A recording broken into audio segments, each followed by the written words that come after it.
نبی کریم صلی اللہ علیہ وسلم نے فرمایا، اللہ تعالیٰ نے کوئی بیماری ایسی نہیں بنائی جس کا علاج پیدا نہ کیا ہو۔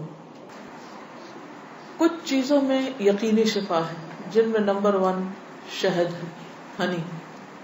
ابو سعید رضی اللہ عنہ سے روایت ہے کہ ایک آدمی نبی صلی اللہ علیہ وسلم کی خدمت میں حاضر ہوئے اور عرض کیا کہ میرا بھائی پیٹ کی تکلیف میں مبتلا ہے۔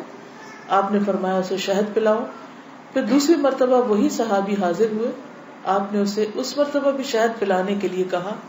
وہ تیسری بار آیا اور عرض کیا کہ میں نے عمل کیا ہے لیکن شفا نہیں ہوئی۔ آپ نے فرمایا اللہ تعالیٰ سچا ہے اور تمہارے بھائی کا پیٹ جھوٹا ہے، اسے پھر شہد پلاؤ۔ چنانچہ انہوں نے پھر شہد پلایا تو اسے تندرستی ہو گئی۔ کیونکہ قرآن مجید میں آتا ہے کہ شہد کے بارے میں کہ وہ شفا ہے، فیہ شفاء للناس۔ کلونجی میں شفا ہے۔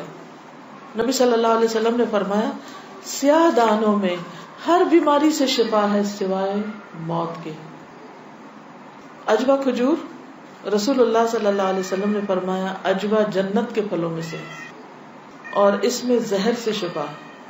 یعنی اگر آپ سمجھتے کہ آپ کے جسم میں آپ کا بلڈ پوائزنس ہو گیا ہے یا ویسے آپ کے اندر بہت ٹاکسنز ہو گئے ہیں تو اس صورت میں بھی آپ اس سے فائدہ اٹھا سکتے ہیں۔ نبی صلی اللہ علیہ وسلم نے فرمایا جو شخص روزانہ چند عجوہ کھجوریں کھا لیا کرے اسے اس دن رات تک زہر اور جادو نقصان نہیں پہنچا سکیں گے۔ بعض جگہ 7 کھجوروں کا ذکر ہے اور بعض اس میں چند دانوں کا ذکر ہے۔ تو اگر افورڈ کر سکے تو ایک دانہ ہی روز کھا لیں، 3 کھا لیں، 5 کھا لیں، 7 کھا لیں۔ لیکن یہ ہے کہ ایسے شخص کو اگر کوئی زہر بھی دے یا اس کو کوئی جادو کی کوشش کرے تو اثر نہیں ہوگا۔ اسی طرح برنی کھجور کی قسم ہے۔ رسول اللہ صلی اللہ علیہ وسلم نے فرمایا سب سے بہترین کھجور برنی ہے، وہ بیماری کو دور کرتی ہے اور خود اس میں کوئی بیماری نہیں ہے، یعنی شفا کا ذریعہ ہے۔ پھر زمزم۔ ابو جمرہ کہتے ہیں کہ میں ابن عباس رضی اللہ عنہ سے لوگوں کے بے قابو ہجوم کو دور رکھتا تھا۔ ابن عباس ایک اسکالر تھے، مفسر قرآن، تو لوگ ہجوم کر دیتے تھے ان پر، لیکن کچھ عرصہ نہ جا سکا۔ بعد میں جب حاضر ہوا تو ابن عباس نے مجھ سے اتنے دن نہ آنے کی وجہ پوچھی۔ میں نے عرض کیا کہ مجھے بخار ہو گیا تھا۔ ابن عباس کہنے لگے کہ رسول اللہ صلی اللہ علیہ وسلم نے فرمایا بخار جہنم کی گرمی کے اثر سے ہوتا ہے، اس لیے اسے آب زمزم سے ٹھنڈا کیا کرو۔ یعنی بخار کے مریض کو آب زمزم پلائیں بھی، ماتھے پہ پٹیاں بھی کریں، چھڑکاؤ بھی کریں، کسی بھی طریقے سے اس کو ٹھنڈا کریں زمزم کے ساتھ۔ پھر پانی سے علاج۔ نبی صلی اللہ علیہ وسلم نے فرمایا جب کسی کو بخار ہو جائے تو 3 رات سحری کے وقت اس پر ٹھنڈا پانی بہایا جائے، یعنی صبح ارلی مارننگ۔ اب یہ وقت آپ نے خود مقرر کیا ہے، اس لیے اس وقت کی پابندی کرنا مسنون طریقہ ہوگا۔ بعض اوقات لوگ خود سے خود ایسی چیزیں اپنے لیے لازم کر لیتے ہیں، وہ ٹھیک نہیں۔ پھر ہے گائے کا دودھ۔ عبداللہ سے روایت ہے کہ رسول اللہ صلی اللہ علیہ وسلم نے فرمایا اللہ تعالیٰ نے بڑھاپے کے علاوہ ہر بیماری کا علاج نازل کیا ہے۔ گائے کا دودھ لازمی طور پر استعمال کیا کرو کیونکہ یہ ہر قسم کا درخت چرتی ہے، یعنی جو جانور مختلف درخت چرتے ہیں پھر ان کے دودھ کے اندر اس کا اثر آ جاتا ہے، یعنی وہ ایک طرح سے ان کے دودھ میں بہت ساری میڈیسنز خود بخود شامل ہو جاتی ہیں۔ حجامہ کے ذریعے علاج۔ ابن عباس بیان کرتے ہیں نبی صلی اللہ علیہ وسلم نے فرمایا بہترین دن جس میں تمہیں سینگی لگوانی چاہیے وہ چاند کا 17واں، 19واں اور 21واں دن ہے۔ معراج کی رات فرشتوں کے جس گروہ کے پاس سے بھی میں گزرا اس نے یہی کہا اے محمد صلی اللہ علیہ وسلم سینگی لگوانے کا اہتمام ضرور کرنا، یعنی حجامہ ضرور کروانا۔ فرشتوں کی ہر جماعت نے آپ کو یہی مشورہ دیا۔ انس رضی اللہ عنہ کہتے ہیں کہ رسول اللہ صلی اللہ علیہ وسلم نے فرمایا جب تم میں سے کسی کا خون بھڑکنے لگے، یعنی بلڈ پریشر ہو جائے، بی پی ہائی ہو جائے، تو وہ سینگی لگوائے، کیونکہ خون کے جوش مارنے سے آدمی کی موت واقع ہو سکتی ہے۔ یعنی بعض اوقات بی پی کے ہائی ہونے سے انسان مر سکتا ہے۔ پھر کھمبی کے پانی میں شفا ہے۔ کھمبی جو من کی ایک قسم ہے جس کو یہ کہتے ہیں مشروم، اور اس کا پانی آنکھ کی دوا ہے۔ عود ہندی میں شفا ہے۔ ام قیس سے مروی ہے کہ میں اپنے ایک لڑکے کو لے کر حضور صلی اللہ علیہ وسلم کی خدمت میں حاضر ہوئی۔ میں نے اس کی ناک میں بتی ڈالی تھی، اس کا حلق دبایا تھا، چونکہ اس کو گلے کی بیماری ہو گئی تھی. آپ نے فرمایا تم اپنے بچوں کو انگلی سے حلق دبا کر کیوں تکلیف دیتی ہو؟ یہ عود ہندی لو، اس میں 7 بیماریوں کی شفا ہے. ان میں سے ایک ذات الجنب، پسلی کا برم یعنی کہ نمونیا. اگر حلق کی بیماری ہو تو اس کو ناک میں ڈالو، اگر ذات الجنب ہو تو حلق میں ڈالو. یعنی بعض چیزیں ناک کے راستے بھی ٹپکائی جا سکتی، بعض گلے میں ڈالی جا سکتی. جنگلی بکری کے گوشت میں شفا، ہنٹنگ کا جو گوشت ہے نا. انس بن مالک سے روایت ہے کہ رسول اللہ صلی اللہ علیہ وسلم نے فرمایا ارق النساء سے شفا حاصل کرنے کے لیے جنگلی بکری کے ران کے اوپر والے کمر سے متصل حصے کو پگھلایا جائے، پھر اسے 3 حصوں میں تقسیم کیا جائے اور مریض نہار منہ 3 دن یعنی ہر روز ایک حصہ پیے. یعنی اس کو سوپ بنایا جائے، پگھلایا جیسے مراد یہ کہ اس کو بالکل اس کو ملیدہ بنا لیا جائے. کون سے حصے کو؟ ران کے اوپر کے حصے کو. تلبینہ. عائشہ رضی اللہ تعالی عنہا بیمار کے لیے اور میت کے سوگواروں کے لیے تلبینہ پکانے کا حکم دیتی تھی اور فرماتی تھی کہ میں نے رسول اللہ صلی اللہ علیہ وسلم سے سنا ہے کہ تلبینہ مریض کے دل کو سکون پہنچاتا ہے اور غم کو دور کرتا ہے. مہندی. سلمہ ام رافع جو رسول اللہ صلی اللہ علیہ وسلم کی آزاد کردہ باندی ہیں فرماتی ہیں کہ نبی صلی اللہ علیہ وسلم کو زخم ہوتا یا کانٹا چبھتا تو آپ اس جگہ مہندی لگاتے.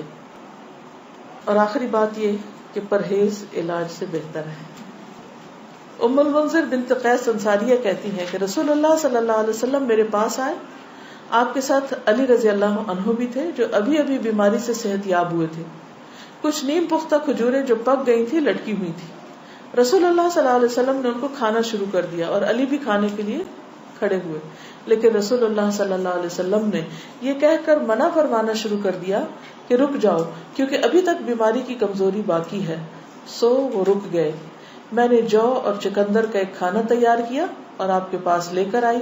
رسول اللہ صلی اللہ علیہ وسلم نے فرمایا علی یہ کھاؤ، یہ تمہارے لیے زیادہ مفید ہے. یعنی بیمار کو کچھ چیزیں کھانی چاہیے اور کچھ نہیں کھانی چاہیے. تو اس لیے حکم کیا ہے کہ علاج کرتے رہو. اللہ نے کوئی بیماری ایسی نہیں رکھی جس کا علاج نہ رکھا ہو سوائے موت اور بڑھاپے کے. اسی طرح معالج کو دکھانا چاہیے.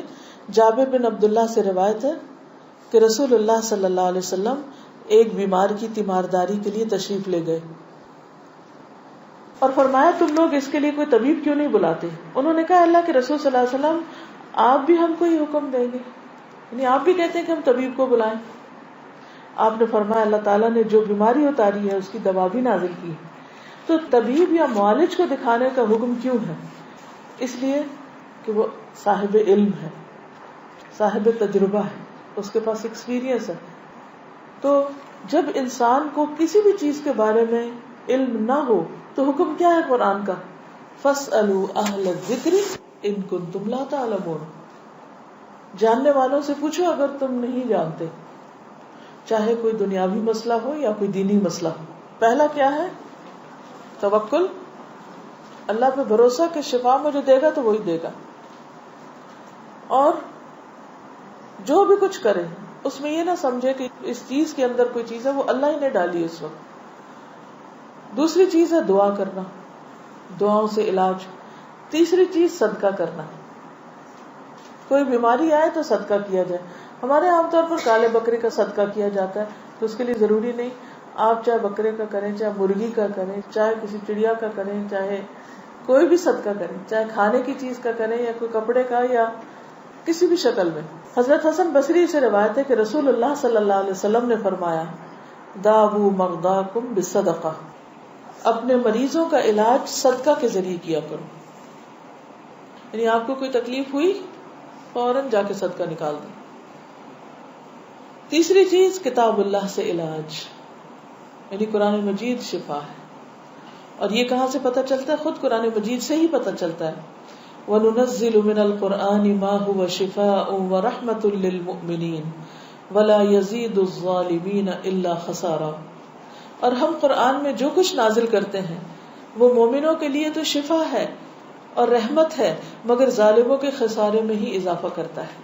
تو قرآن مجید میں جو کچھ ہے وہ سارے کا سارا شفا ہے. لیکن یہ جو کسی پہ خود سے پابندی خود ساختہ لگا دینی ہے نا کہ 300 بار پڑھو یا 1000 بار پڑھو یا رات کے وقت پڑھو یا صبح کے وقت پڑھو یا عشاء کے بعد پڑھو، وہ بعض اوقات لوگوں کو بلا وجہ کی مشقت میں مبتلا کرنا ہوتا ہے. اور نبی صلی اللہ علیہ وسلم کی سنت سے اس کا کوئی ثبوت نہیں کہ آپ نے صحابہ کو کوئی خاص نمبر بتایا ہو اور یہ کہا ہو کہ یہ اس وقت میں بیٹھ کے پڑھو یا اندھیرا کر کے پڑھو یا پانی کے کنارے پہ جا کے بیٹھ کے پڑھو.